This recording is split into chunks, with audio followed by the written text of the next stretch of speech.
Hello and welcome. This is me, Ansh Pandey on One India English. And right now, when we are talking, a massive development has taken place inside right now in the Israel-Gaza war. Ismail Haniyeh, the leader of Hamas's political wing, has been declared dead. The incident took place at around 2 a.m. in midnight local time in Iran.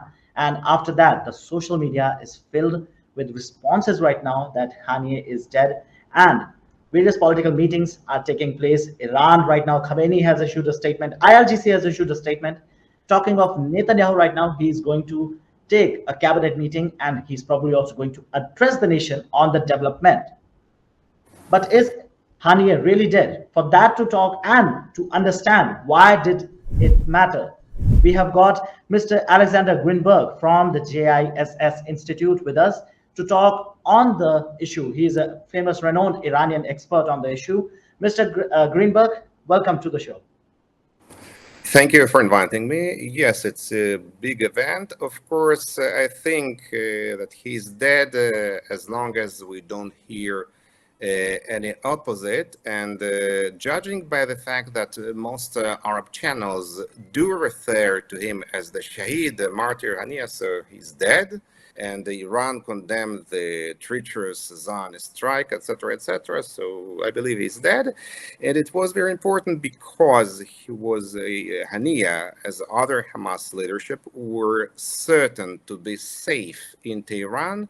No, it's not safe. And of course, it's a clear message to anyone within Iranian leadership that had it been decided otherwise by Israeli leadership, any other person among Iran leaders could have been the crosshairs of Israeli missiles. And I must say, I saw a lot of joy of Iranian people who use the hashtag kotlet, meaning kebab or like meatball, to refer to all the victims, terrorist victims of Israeli or American airstrikes.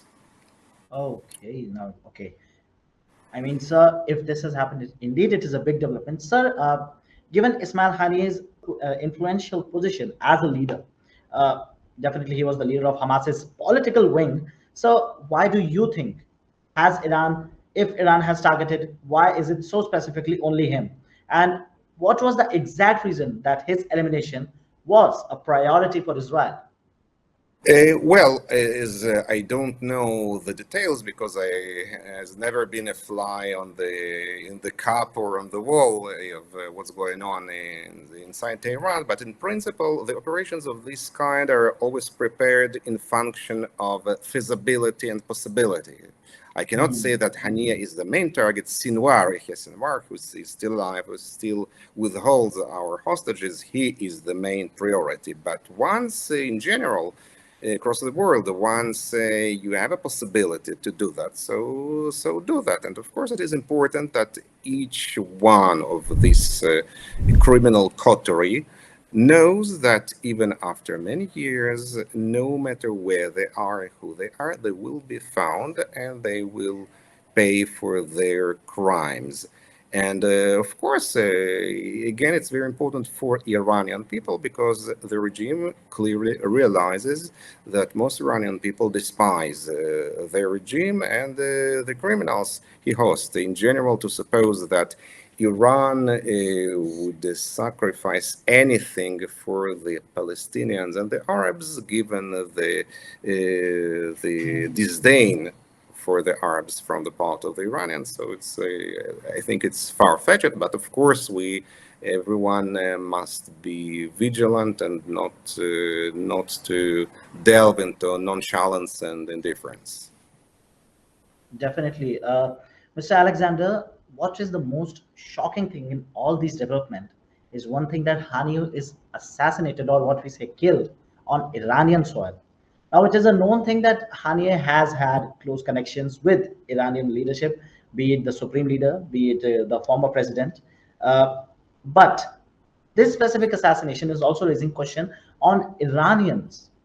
Why do I say so, sir? Definitely because if we see for the last few months, if you also remember, just a few months ago, it was an Israel directly attacked Iran, and then after that, Iran also retaliated for that.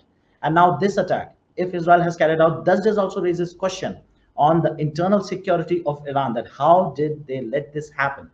Yes, look, there it proves again, first of all, the highest skills of Israeli intelligence. It also, as far as I know, it was technically conducted through missiles and planes without implicating human agents into Iran. But I believe, in general, to find a target, you must have human agents. It's again another message for the regime, because the regime, what does it mean? It means that many Iranians are ready to work with the Mossad, with CIA, with I don't know with whom, just to get rid of their own oppressors.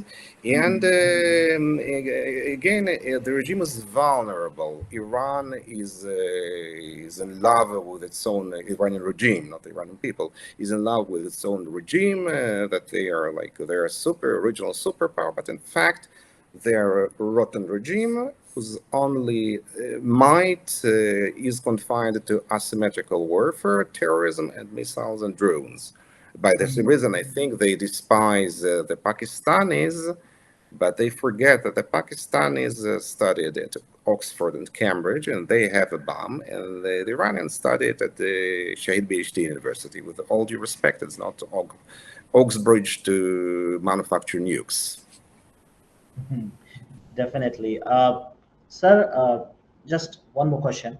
I think we also need to talk about that. So there's actually a very unusual aspect right here. Haniyeh has been declared dead. Some reports are claiming that it was a missile strike. Some are claiming that it was a raid at his hotel room where he was staying. But despite all this, there is still no social, matlab, there are no visuals on social media till now. So does this raise any sort of suspicion, at least in your mind, that could it be a camouflage of some sort of something, or Iran is simply choosing not to highlight this issue because it is then definitely going to highlight its failure across the world? I think, yes, you're right. Look, the Iranians are very smart and rational. The last thing you can say about this regime that they're crazy or irrational. They're not. And of course, yes, the more you circulate the issue and the more you threaten someone, the more you block yourself, because la noblesse oblige, and you are obligated to. So I don't think they want to cabal themselves with obligations to take revenge, because it is the Palestinians who are not their priority. Hezbollah may be something different, but again, the assessment says that Hezbollah and Iran don't want major escalation. But again, I say it with some reservations. Of course, I'm not a prophet. I don't say I know they won't do that. I don't know, but it seems that judging by the events, they are not interested in further escalation.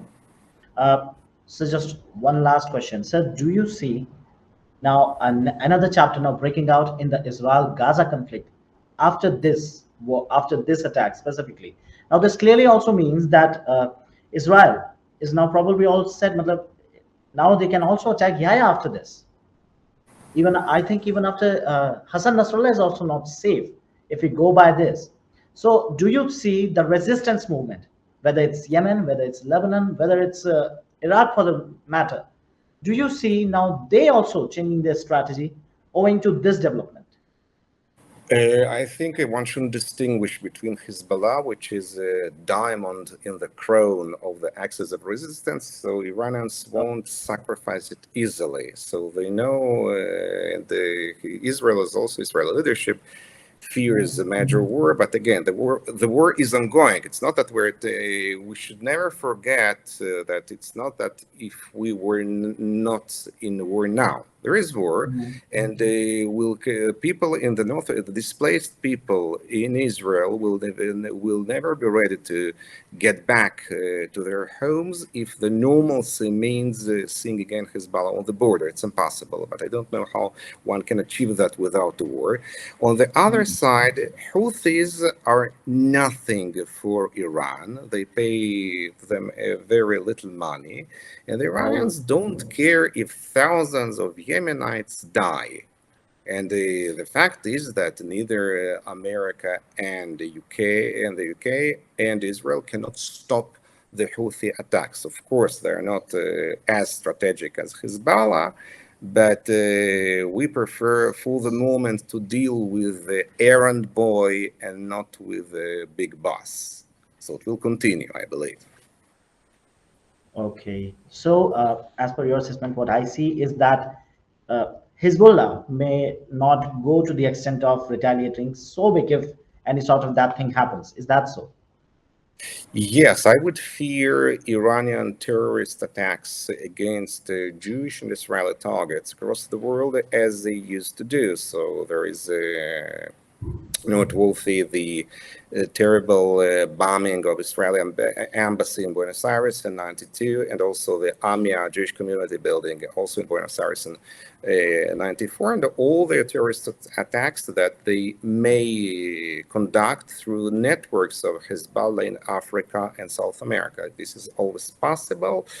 But again, Iran, if you do something immediately, for example, tomorrow they bomb Israeli embassy somewhere, so this link will be too obvious. Iranians also prefer to hide the tracks so that it is not so like as obvious as is not just as if we may compare like the Indian example, so your country also suffers terrorism. So we all know that Lashkar-e-Taiba is funded and guided by ISI, by Pakistan, but they don't do it overtly. Okay.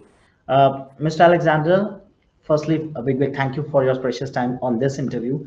Thank you. These were some very major questions that were being asked on social media, and I thought that actually our team also thought that no one can be more better expert than you to talk on this matter. So yeah, once again, sir, a very big thank you for this interview, and I believe the more this situation get developed, we'll talk even more in the future regarding these developments, sir. So yeah, once again, sir, a big thank you for this interview. Dhanyavad, bahut shukriya. Thank you. Dhanyawad, sir. Dhanyawad. Thank you, sir. Don't miss out. Follow One India for real-time updates.